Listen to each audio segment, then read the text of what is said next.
Good morning everyone, my name is Mayank Singh Rawat. ये मेरा project है anti sleep alarm system. Basically ये उन लोगों के लिए है जो लेट नाइट तक ड्राइव करते हैं, लाइक ट्रक ड्राइवर्स और कैब ड्राइवर्स हो गई।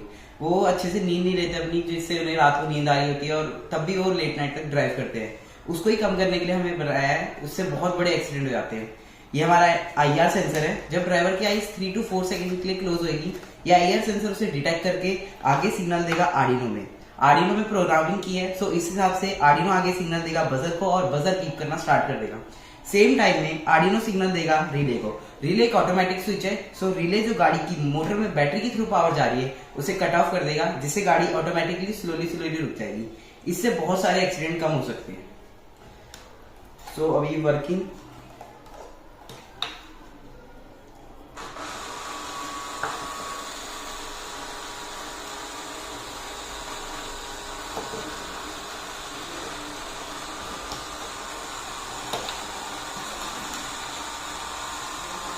अभी सिस्टम चालू हुआ, आईज क्लोज की, बजर बजा, गाड़ी ऑटोमेटिकली क्लोज।